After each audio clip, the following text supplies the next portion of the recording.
Hello friends, welcome back to our channel. നമ്മൾ ഇന്ന് കാണാൻ പോകുന്നത് 90 മിനിറ്റ്സ് എന്ന മൂവിയാണ്. ഒരു CNG പ്ലാന്റിലെ പൈപ്പ് ലൈനിൽ കുടുങ്ങിപ്പോകുന്ന നായികയും നായകനും 90 മിനിറ്റുകൾക്കുള്ളിൽ അവർക്ക് ആ പൈപ്പ് ലൈനിൽ നിന്ന് രക്ഷപ്പെടാൻ സാധിച്ചില്ലെങ്കിൽ അവരെ മരണം കീഴടക്കും. അവരിൽ നിന്ന് രക്ഷപ്പെടുമോ ഇല്ലയോ എന്ന് നമുക്ക് മൂവി കണ്ടു തന്നെ അറിയാം. അതിനു മുമ്പ് എല്ലാവരും ഈ വീഡിയോയ്ക്ക് ഒരു ലൈക്ക് തരിക. മൂവിയുടെ തുടക്കത്തിൽ തന്നെ കാണിക്കുന്നത് ഒരു CNG പ്ലാന്റിലെ സെക്യൂരിറ്റി ആകട്ടെ അവിടെ പ്രഷർ ടെസ്റ്റ് നടത്തുന്നതിനെ പറ്റിയുള്ള ഒരു വീഡിയോ കണ്ടുകൊണ്ടിരിക്കുന്നതാണ്. അതിനിടയ്ക്ക് അയാൾ എവിടെ നിന്നോ എന്തൊക്കെയോ സൗണ്ടുകൾ കേൾക്കുന്നുണ്ട്. അത് ശ്രദ്ധിക്കാതെ അയാൾ വീണ്ടും വീഡിയോ കാണുന്നു. കുറച്ചു കഴിയുമ്പോൾ സൗണ്ട് വലുതായിട്ട് കേൾക്കാൻ തുടങ്ങിയതോടുകൂടി അയാൾ അവിടെ നിന്ന് എഴുന്നേറ്റ് പോവുകയാണ്. ഇനി കാണിക്കുന്നത് അപകടം നടക്കുന്നതിന് 120 മിനിറ്റുകൾക്ക് മുമ്പുള്ള കഥയാണ്.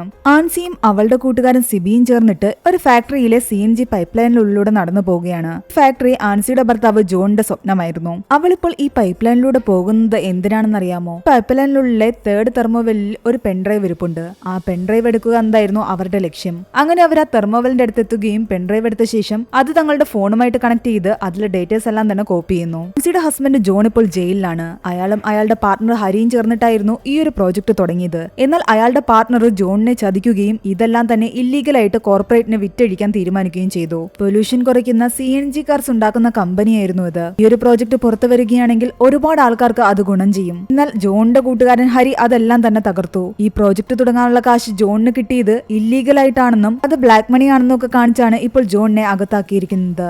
ജോൺ നിരപരാധിയാണെന്ന് തെളിയിക്കാനും മറ്റുള്ള വിവരങ്ങളായിരുന്നു ഈ പെൻഡ്രൈവിൽ ഉണ്ടായിരുന്നത്. അതെടുക്കാനാണ് അവരിപ്പോൾ വന്നത് തന്നെ. ഡേറ്റാസ് എല്ലാം കോപ്പി ചെയ്ത് അവർ മെയിലായിട്ട് ന്യൂസ് ചാനലുകൾക്ക് അയക്കാൻ തീരുമാനിച്ചു. എന്നാൽ ആ പൈപ്പ് ലൈനിനുള്ളിൽ നെറ്റ്വർക്ക് ഉണ്ടായിരുന്നില്ല. തൽക്കാലം നമുക്കിത് സെൻഡ് ചെയ്തിടാം, നെറ്റ്വർക്ക് വരുമ്പോൾ താനെ പൊയ്ക്കൊള്ളൂ എന്ന് സിബി പറയുന്നു. അങ്ങനെ ചെയ്തിട്ട ശേഷം അവർ അതിനുള്ളിൽ തന്നെ വെയിറ്റ് ചെയ്യുകയാണ്. ഇപ്പോൾ നമ്മൾ പുറത്തോട്ട് പോയാൽ ശരിയാകില്ല. പ്ലാനിലെ ആൾക്കാരൊക്കെ അവിടെ ഉണ്ടാകും. അവരൊക്കെ അങ്ങോട്ടും ഇങ്ങോട്ടും മാറിയ ശേഷം നമുക്ക് പതുക്കെ ഇറങ്ങിപ്പോകാം. ഈ പെൻഡ്രൈവ് ഇവിടെ ഇരിക്കുന്ന വിവരം അവൾ എങ്ങനെ അറിഞ്ഞു എന്നല്ലേ ആ ഒരു ഫ്ലാഷ് ബാക്ക് സ്റ്റോറിയാണ് കാണിക്കുന്നത്. ജോണിനെ പുറത്തിറക്കാനുള്ള വഴിയും മറ്റും അവൾ തന്റെ അഡ്വക്കേറ്റിനോട് സംസാരിക്കുകയായിരുന്നു. അതിനിടയ്ക്കാണ് അയാൾ പറയുന്നത് ജോണിന്റെ കൂട്ടുകാരൻ ഡേവിഡ് മൊഴി മാറ്റി പറഞ്ഞതാണ് നമുക്ക് വലിയ പ്രശ്നമായത്. അയാൾ ജോണിന് അനുകൂലമായിട്ട് മൊഴി പറയുകയാണെങ്കിൽ ജോണിനെ ഈസിയായിട്ട് പുറത്തു കൊണ്ടുവരാമെന്നും ഈ അഡ്വക്കേറ്റ് പറയുന്നു. ഫോൺ കട്ട് ചെയ്യുന്നതിന് മുമ്പ് അയാൾ മറ്റൊരു കാര്യം കൂടി പറയുന്നുണ്ട്. ഇതൊന്നും തനിക്ക് കിട്ടിയ ഇൻഫർമേഷൻ ആണ്. പക്ഷെ അവർ പറയുന്ന കാര്യങ്ങളൊന്നും തന്നെ നമ്മളെ അപ്പോൾ കേൾപ്പിക്കുന്നില്ല. പക്ഷെ ആ കാര്യങ്ങൾ കേട്ട് ആൻസി ആകെ ഷോക്കിലായിരുന്നു. അവൾ പെട്ടെന്ന് തന്നെ ഡേവിഡിനെ വിളിച്ചിട്ട് ഒന്നുകൂടി സംസാരിക്കുന്നു. എന്നാൽ ഡേവിഡ് ആകെ പേടിച്ചിട്ടാണ് മൊഴി മാറ്റി പറഞ്ഞത്. ഹരി അയാളെ കൊല്ലുമോ എന്നുള്ള പേടി അയാൾക്ക് നന്നായിട്ടുണ്ടായിരുന്നു. ഹരി ഒരു രാഷ്ട്രീയ പ്രവർത്തകൻ കൂടിയായതുകൊണ്ട് തന്നെ അയാൾക്ക് നല്ല പിടിപാടുണ്ടായിരുന്നു. ആൻസി പറയുന്നുണ്ട് താനെങ്കിലും ഞങ്ങളുടെ കൂടെ നിന്നില്ലെങ്കിൽ ജോണിനെ പുറത്തിറക്കാൻ പറ്റില്ല എന്നും ഞാനും മകളും ഒറ്റയ്ക്കായി പോകുമെന്നും. അവൾ അങ്ങനെ ഒരുപാട് റിക്വസ്റ്റ് ചെയ്യുന്നു. മാത്രമല്ല ആ അഡ്വക്കേറ്റ് പറഞ്ഞ എന്തോ ഒരു ഇമ്പോർട്ടന്റ് കാര്യം കൂടി ഡേവിഡിനോട് പറയുന്നു. ഇത് കേട്ടപ്പോൾ ഡേവിഡ് പറയുന്നുണ്ട് ഹരിയുടെ സ്വഭാവം എനിക്ക് നേരത്തെ തന്നെ മനസ്സിലായതുകൊണ്ട്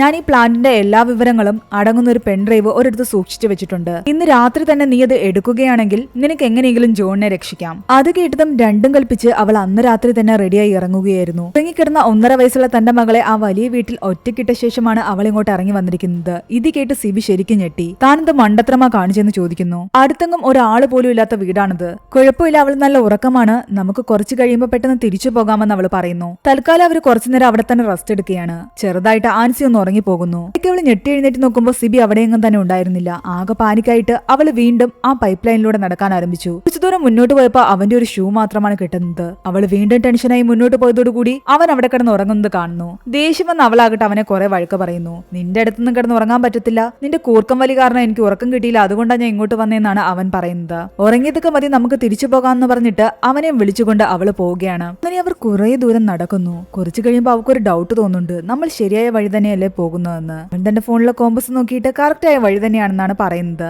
അങ്ങനെ അവർ കുറച്ചു ദൂരം കൂടി മുന്നോട്ട് പോയപ്പോ അതിന്റെ എൻട്രൻസ് കണ്ടു. പക്ഷെ അപ്പോഴാണ് അവരെ ഞെട്ടിക്കുന്ന കാര്യം മനസ്സിലാക്കുന്നത്. ആ ഒരു വാൽവ് ക്ലോസ് ചെയ്തിരിക്കുന്നു.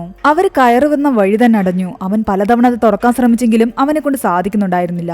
ആൻസി ആകെ ടെൻഷനായി അവനോട് പറയുന്നുണ്ട് ഞാൻ നിന്നോടൊരു കാര്യം പറയാൻ വിട്ടുപോയി എന്ന്. 2 മണിക്കൂറിനുള്ളിൽ ഈ പ്ലാന്റിലെ പ്രഷർ ടെസ്റ്റ് നടക്കാൻ പോവുക. അതുകൊണ്ടായിരിക്കും അവർ ആ വാൽവ് ക്ലോസ് ചെയ്തത്. മാത്രമല്ല ഈ ഒരു പൈപ്പിലൂടെ പോകാൻ പോകുന്നത് 30,000 PSC പ്രഷറിലുള്ള എയറും വാട്ടറുമാണ്. പെൻഡ്രൈവ് എടുത്തിട്ട് പെട്ടെന്ന് ഇറങ്ങാമെന്ന് കരുതിയിട്ടാ ഞാനിതിലേക്ക് കയറിയത്. എന്നാൽ പ്രഷർ ടെസ്റ്റിന് വേണ്ടിയിട്ട് ഇവരിത് ക്ലോസ് ചെയ്യുന്നുള്ള കാര്യം ഞാൻ വിട്ടുപോയി. സാധാരണ 3000 PSC ഇല്ലേ കടത്തിവിടുന്നെന്ന് അവൻ ചോദിക്കുമ്പോൾ അവള് പറയുന്നുണ്ട് 1000 PSC കണക്കിൽ കാണിച്ച് 30,000 PSC കടത്തിവിട്ടിട്ട് ഈ പ്ലാന്റ് അൺഫിറ്റ് ആണെന്ന് കാണിച്ച് ഇത് പൂട്ടിക്കാനാണ് ഹരിയുടെ പ്ലാൻ. അതാണ് എന്റെ അടുത്ത അഡ്വക്കേറ്റും പറഞ്ഞത്. അവർ ഇന്ന് ടെസ്റ്റ് നടത്തി ഈ പ്ലാന്റ് അൺഫിറ്റ് ആണെന്ന് സ്ഥാപിക്കുകയാണെങ്കിൽ ജോണിന് ഒരിക്കലും പുറത്തു വരാനും കഴിയില്ല, ഇതൊന്നും തന്നെ പുറംലോകം അറിയത്തുമില്ല. അതുകൊണ്ട് പ്രഷർ ടെസ്റ്റിന് മുമ്പ് തന്നെ എനിക്ക് ഈ തെളിവ് എടുക്കണമായിരുന്നു. അതുകൊണ്ടാ ഈ രാത്രി തന്നെ അവൾ ഇറങ്ങി പുറപ്പെട്ടത്. അവരുടെ ഫോണിൽ നെറ്റ്വർക്കും ഉണ്ടായിരുന്നില്ല.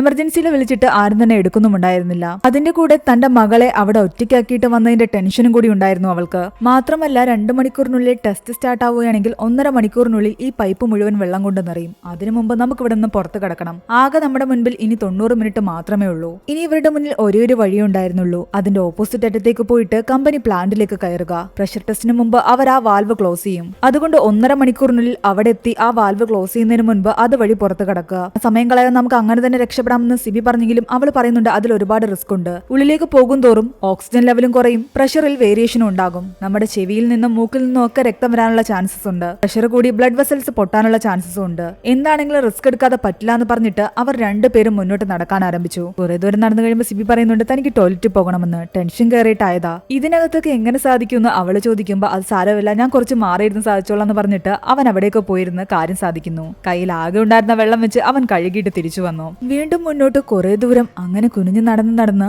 ആൻസി തീരെ തളർന്നിരുന്നു. ഓൾറെഡി ശ്വാസമുട്ടിലുള്ള അവളാകട്ടെ തന്റെ ഇൻഹേലർ കൂടി എടുക്കാൻ മറന്നിരിക്കുന്നു. അങ്ങനെ ഇടയ്ക്കിടയ്ക്ക് റെസ്റ്റ് എടുത്തിട്ടാണ് അവർ നടക്കുന്നത്. അത് കാരണം സമയം പോയിക്കൊണ്ടേയിരുന്നു. ഇടയ്ക്കിടയ്ക്ക് ആൻസിക്ക് പേടി തോന്നാൻ തുടങ്ങിയിരുന്നു. അവരിതിനുള്ളിൽ കുടുങ്ങിപ്പോകുമെന്ന്. തന്റെ മനസ്സിൽ അങ്ങനെയൊക്കെ തോന്നുന്നാണ് അവൾ പറയുന്നത്. എന്നാൽ നമ്മൾ ഒരിക്കലും കുടുങ്ങി പോകില്ല എന്നും ഇവിടെ നിന്ന് പുറത്തു കിടക്കുമെന്നും സിബി പറയുന്നുണ്ട്. അങ്ങനെ കുറെ ദൂരം മുന്നോട്ട് പോയി കഴിയുമ്പോൾ പൈപ്പ് രണ്ടായിട്ട് പിരിയുന്നുണ്ടായിരുന്നു. ഒന്ന് മംഗലാപുരത്തേക്കുള്ളതും ഒന്ന് കൊച്ചിക്കുള്ളതുമാണ്. നമുക്ക് കൊച്ചിക്കുള്ളതിലേക്കാണ് പോകേണ്ടത്. പക്ഷെ അതേതാണെന്ന് അവൾക്കറിയില്ല.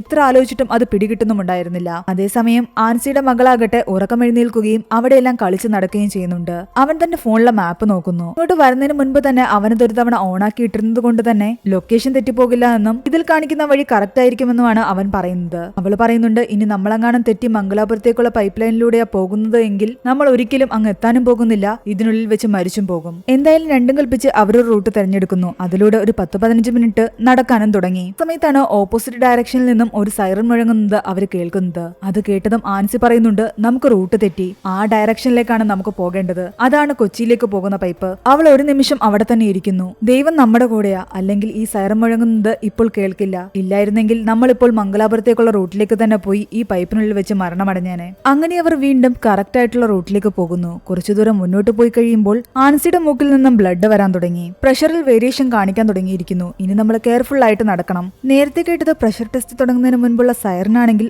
ആ വാൽവ് അവർ ക്ലോസ് ചെയ്ത് കാണില്ലേ എന്ന് സിബി ചോദിക്കുന്നു. ആൻസി അതിന് ഒരു ഉത്തരവും പറയുന്നില്ല. അവൾ പ്രതീക്ഷയോടുകൂടെ തന്നെ നടക്കുകയാണ്. കുറച്ചു ദൂരം മുന്നോട്ട് പോയപ്പോ അവൾ വീണ്ടും വല്ലാതെ കുഴഞ്ഞു വീഴുന്നു. എന്നെ കൊണ്ട് പറ്റുന്നില്ല, നീ പൊയ്ക്കോ എന്ന് അവൾ പലതവണ പറഞ്ഞെങ്കിലും സിബി അത് കേൾക്കാതെ അവളെയും കൊണ്ട് നടക്കാൻ ആരംഭിച്ചു. ഇടയ്ക്ക് ഒരു ഭാഗത്ത് ചെന്നപ്പോ അവരുടെ ഫോണിൽ റേഞ്ച് വരികയും ആ അഡ്വക്കേറ്റിന്റെ കോള് അവരുടെ ഫോണിലേക്ക് വരികയും ചെയ്യുന്നുണ്ട്. എന്നാൽ എടുത്തപ്പോഴേക്കും കട്ടായിരുന്നു. തിരിച്ചു വിളിച്ചിട്ടും കിട്ടുന്നുണ്ടായിരുന്നില്ല. അങ്ങനെ അവർ വീണ്ടും നടക്കാൻ ആരംഭിച്ചു. സിബി മുന്നേ നടക്കുകയായിരുന്നു. പുറകെ തന്നെ ആൻസി ഉണ്ട്. എന്നാൽ കുറച്ചു ദൂരം പോയി കഴിയുമ്പോൾ അവൾ അവിടെ വീണ്ടും തളർന്നു വീഴുന്നു. ഇതറിയാതെ സിബി മുന്നോട്ട് നടന്നു. കുറെ ദൂരം കഴിഞ്ഞിട്ടാണ് അവൻ തിരിച്ചറിയുന്നത് അവൾ ബാക്കിലില്ലാന്ന്. അവൻ ഓടി തിരിച്ചു വരുമ്പോഴേക്കും അവൾ നല്ല അവശനിലയിലായിരുന്നു. അവളുടെ ചെവിയിൽ നിന്നെല്ലാം തന്നെ ബ്ലഡ് വരാൻ തുടങ്ങി. തനിക്ക് ഒട്ടും തന്നെ ശ്വാസം കിട്ടുന്നില്ല. ഇനി തന്നെ കൊണ്ട് മുന്നോട്ട് പോകാൻ പറ്റില്ല എന്നാണ് അവൾ പറയുന്നത്. നീ ആദ്യം പോയിക്കോ, ഞാൻ പതിയെ പതിയെ പിറകെ വന്നോളാമെന്ന് അവൾ പറയുന്നുണ്ട്. ഇനി എനിക്ക് എന്തെങ്കിലും സംഭവിച്ചാൽ തന്നെ എന്റെ മോളെ നീ രക്ഷിക്കണം. ഈ തെളിവുകളെല്ലാം നീ പുറം ലോകത്തെ കാണിക്കുകയും വേണം. എന്നിട്ട് ആ ഫോണിൽ അവൾ ഒരു വീഡിയോ കൂടി റെക്കോർഡ് ചെയ്യുന്നുണ്ട്. തനിക്ക് എന്തെങ്കിലും സംഭവിച്ചു കഴിഞ്ഞാൽ ഈ വീഡിയോ പുറത്തു വിടണമെന്നും അവൾ പറയുന്നു. തങ്ങൾ രണ്ടുപേരും പുറത്തു വന്നില്ലെങ്കിൽ തന്റെ മകള് തന്റെ വീട്ടിലുണ്ടെന്നും അതിന്റെ അഡ്രസ് എല്ലാം തന്നെ അവൾ അതിൽ പറയുന്നുണ്ടായിരുന്നു. അവളെ എങ്ങനെയെങ്കിലും ആരെങ്കിലും പോയി രക്ഷിക്കണം. അങ്ങനെ തൽക്കാലം ആൻസി അവിടെ ഇരുത്തിയിട്ട് സിബി മുന്നോട്ട് നടക്കാൻ ആരംഭിച്ചു. അവൻ ഒറ്റയ്ക്കായതുകൊണ്ട് തന്നെ കുറച്ച് സ്പീഡിൽ നടക്കാൻ ആരംഭിച്ചിരുന്നു. ഇനി കുറച്ച് സമയം മാത്രമേ ബാക്കി ഉണ്ടായിരുന്നുള്ളൂ പ്രഷർ ടെസ്റ്റിന്.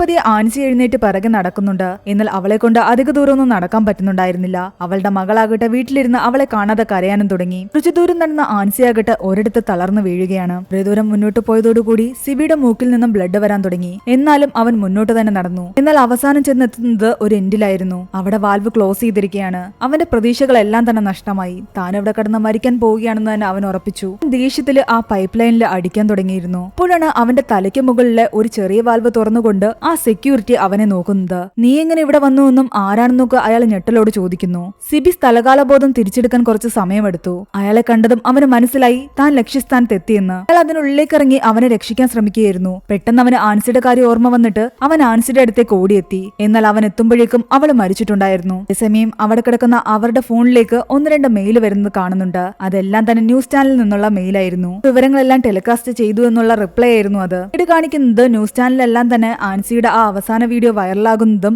ആൻസിയുടെ മകളെ റെസ്ക്യൂ ടീം രക്ഷിച്ചു എന്നുള്ളതുമായ വാർത്തകളാണ്. തെളിവുകളെല്ലാം പുറത്തു വന്നതോടുകൂടി ഹരിയുടെ ചതി എല്ലാവരും മനസ്സിലാക്കുകയും ആൻസിയുടെ ഹസ്ബൻഡ് ജോണിനെ ജയിലിൽ നിന്ന് പുറത്തിറക്കുകയും ചെയ്തു. പക്ഷേ ഈ ഒരു ദൗത്യത്തിന് ഇറങ്ങി പുറപ്പെട്ട ആൻസിക്ക് നഷ്ടപ്പെട്ടത് അവളുടെ ജീവനായിരുന്നു. ഇതോടുകൂടി ഈ ഒരു മൂവി ഇവിടെ അവസാനിക്കുകയാണ്. ഈ മൂവിയുടെ സ്റ്റോറി എങ്ങനെ ഉണ്ടായിരുന്നു നിങ്ങൾ താഴെ കമന്റ് ചെയ്യുക. എക്സ്പ്ലനേഷൻ ഇഷ്ടപ്പെട്ടെങ്കിൽ വീഡിയോ ലൈക്ക് ചെയ്യാനും ചാനൽ സബ്സ്ക്രൈബ് ചെയ്യാനും മറക്കണ്ട.